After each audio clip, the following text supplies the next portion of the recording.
जय श्री राम। बहुत बहुत स्वागत है आप सभी का एक बार फिर से आपके ही अपने YouTube चैनल पर। मैं पंडित आशीष शर्मा। अभी तक हमने बात की कि पहले भाव से लेकर पांचवें भाव तक केतु अगर आपकी कुंडली में किसी भी अवस्था में बैठे हुए हों तो वो आपको कैसा फल देते हैं। वो सामान्य क्या फल देते हैं, जब उनकी दशा आती है तो वो उसका विशेष परिणाम आपको प्राप्त होता है। आज हम बात करेंगे कि कुंडली का छठा भाव और केतु के छठे भाव में केतु आपकी कुंडली में बैठा हुआ है तो वो ओवरऑल आपको क्या फल दे सकता है, और जब उसकी दशा आएगी तो वो क्या फल देगा, उसका आपके जीवन में, आपके स्वास्थ्य, आपका फाइनेंस, आपकी प्रोफेशनल लाइफ, इन सब चीजों पर क्या प्रभाव पड़ेगा। तो सबसे पहले आपको जैसे बताया कि छठा भाव, जिसको ज्योतिष शास्त्र में रोग, ऋण और शत्रु के लिए जाना जाता है, कि अगर रोग देखना है, ऋण देखना है, शत्रु देखना है। और छठे भाव को हम क्या कहते हैं, छठा भाव नवम भाव से दसवां है और 10वें भाव से 9वां है। यानी मेरे भाग्य का कर्म और मेरे कर्म का भाग्य छठे घर में होता है।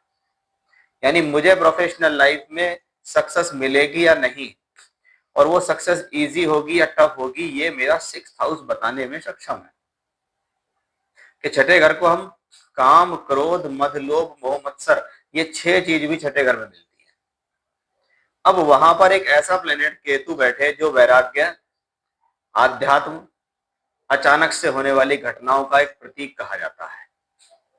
कि जब वो केतु ग्रह छठे भाव में बैठ जाए तो एक तो ग्रह हो गया, उसका अपना स्वभाव है, एक भाव हो गया, उसका अपना वातावरण है। ये दोनों आपस में मिक्स होकर आपको रिजल्ट देते हैं। सामान्य तौर पर शास्त्र कहता है कि जो मेलेफिक प्लेनेट होते हैं, जो स्वभाव में अशुभ होते हैं, वो प्लेनेट अगर छठे भाव के अंदर बैठे हों, चाहे वो किसी भी स्थिति में हो, तो वो आपके भीतर शत्रुओं को हराने की क्षमता देते हैं, या कहिए शत्रुओं से लड़ने की क्षमता देते हैं, या ये कहिए उनके भीतर कंपटीशन करने की क्षमता है। वो प्लेनेट अगर आपके 6th हाउस में बैठता है तो हम कह सकते हैं कि जब उस ग्रह की दशा आएगी तो उस दौरान जैसी भी परिस्थितियां आपके जीवन में बनेगी, उन सभी परिस्थितियों से लड़ने लड़ाने में सक्षम होगा वो ग्रह। इसलिए 6th हाउस में अगर केतु है तो पहले दृष्टिकोण से हम ये कहेंगे मेलेफिक भाव में मेलेफिक प्लेनेट अच्छे फल देता है। इसलिए छठा भाव और अशुभ केतु अगर मिले छठे भाव में तो उससे घबराना है नहीं, ये हमारे लिए कहीं ना कहीं एक पॉजिटिव एस्पेक्ट दिखाई देता है। ये प्लेनेट छठे भाव में होता है तो सामान्य स्वभाव और व्यक्तित्व के अनुसार अगर हम इसे देखें तो ये आपको बहुत मेहनती बनाता है, अपने लक्ष्य के प्रति समर्पित देता है, आपको साहसी बनाता है, संघर्ष से लड़ने की क्षमता।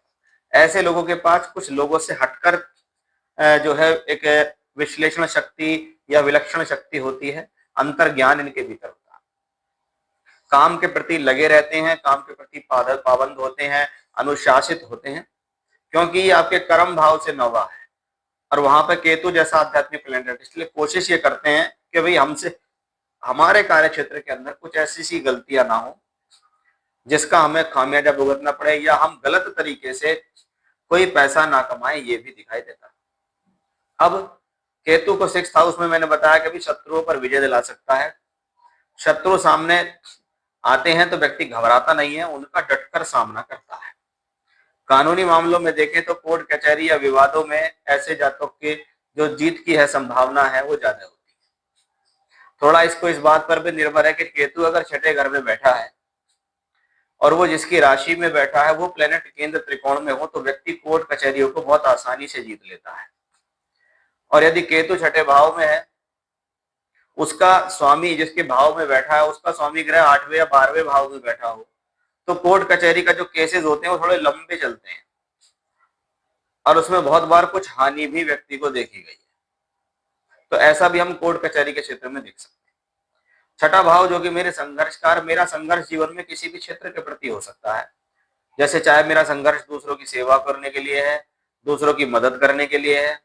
कि बृहस्पति की राशि या कह लीजिए जल तत्व राशि 4, 8, 12 में केतु अगर छठे भाव में बैठा है और विशेष तौर पर बृहस्पति से संबंध है, दृष्टि है उसके साथ है, तो ऐसा व्यक्ति बहुत सेवा भाव वाला होता है। फिर अगर वो जीवन में कोई नौकरी भी करता है, काम भी करता है, तो लेकिन उसका समर्पण भाव बहुत होता है, वो लोक सेवा के प्रति अपना अच्छा समय देता है। करियर और आर्थिक स्थिति के पॉइंट ऑफ व्यू से अगर इसको हम देखें तो ये केतु छठे भाव का जो केतु है एक बेहतरीन सलाहकार हो सकता है, यानी आप एक अच्छे एडवाइजर हो सकते हैं। चाहे आप हेल्थ पॉलिसी दे रहे हैं, चाहे आप LIC कर रहे हैं, चाहे आप कोई भी चीज ऐसी दे रहे हैं, लेकिन लोगों को एक अच्छी एडवाइस दे सकते हैं। इसी ऐसे ही कॉम्बिनेशन को हम अच्छा एडवाइजर भी मानते हैं, क्योंकि छठे घर में रोग ऋण शत्रु तीनों है। तो आप एक अच्छे डॉक्टर हो सकते हैं, आप एक अच्छे न्याय के क्षेत्र में हो सकते हैं, वकील हो सकते हैं, जज हो सकते हैं। सरकार राजनीति या सरकारी कार्यों से मिलने वाला फायदा भी इसी कॉम्बिनेशन से देखा जाता है। सामान्य तौर पर ऐसे लोग 40 वर्ष के बाद की जो अवस्था होती है उसमें ज्यादा सक्रिय होते हैं या उसमें ज्यादा राइज करते हैं।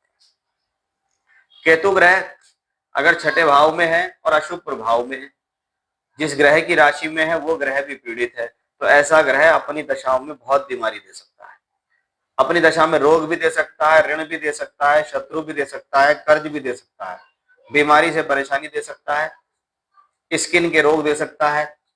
ऐसे रोग दे सकता है जो बहुत आसानी से पकड़ में ना आए या किसी प्रकार के टेस्ट में ना आए, एलर्जी के, स्किन के योग या ऐसी अज्ञात समस्याएं जिसका सलूशन बहुत इजीली नहीं निकल रहा है।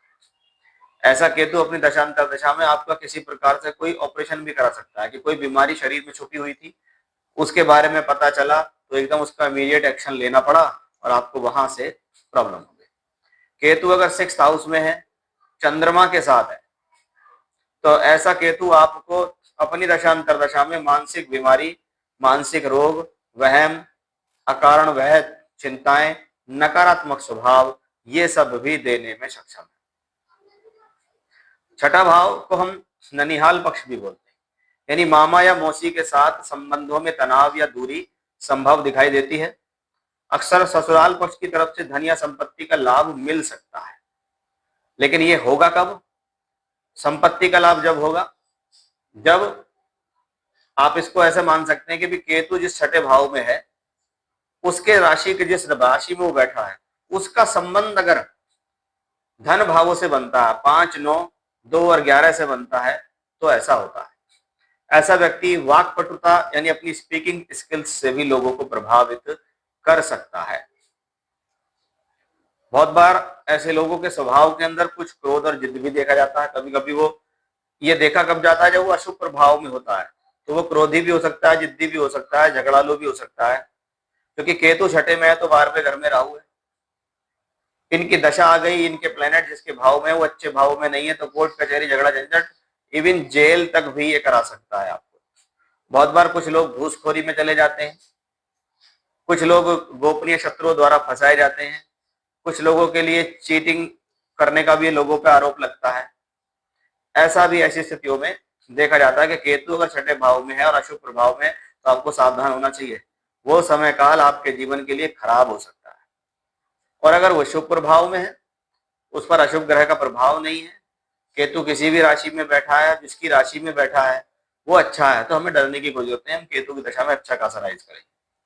अगर केतु की दशा है और आपको परेशानी हो रही है और आप बहुत ज्यादा परेशान है कि भी मेरा केतु जब से आया, तो सबसे पहले आप अपने जीवन में काले या जो सफेद कुत्ते होते हैं उनको अगर अपने हाथ से भोजन खिलाते हैं तो आपके लिए उत्तम है। गणेश अथर्व शीर्ष स्तोत्र का पाठ करना उत्तम है। बुधवार के दिन भगवान गणेश को मंदिर में जाकर बूंदी के लड्डू का भोग लगाइए और दूर्वा घास उनके चरणों में अर्पित कीजिए। कुष्ठ रोगी, गरीब लोग, बहुत मदद जरूरतमंद लोग जो होते हैं, उनको काले या नीले रंग के कंबल का दान भी करना आपके लिए बेहतर रहता है।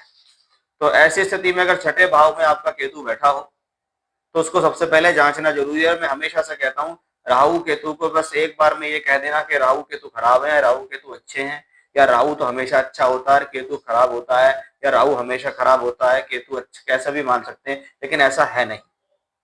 हमें हमेशा से ये देखना है कि राहु और केतु एक प्लेनेट है, जिनको हम एक छाया ग्रह भी कहा जाता है।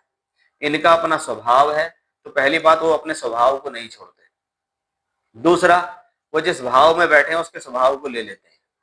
तीसरा, वो जिसके साथ बैठे हैं उनका भी स्वभाव है, जो उनको दृष्टि दे रहे हैं उनका भी स्वभाव है, और वो जिसकी राशि में बैठे हैं उसकी पोजीशन को देखो, तब कहीं जाके हिसाब लगता है कि भाई राहु या केतु हमारे लिए कैसे हैं। इसलिए राहु केतु को समझना बहुत आसान नहीं है। कोशिश मैं करता हूं अपनी तरफ से आपको विस्तार से समझा सकूं या बता सकूं, कि भी आपका छठे घर में केतु है तो आप उसको देखो, वो 6th हाउस में है तो ठीक है।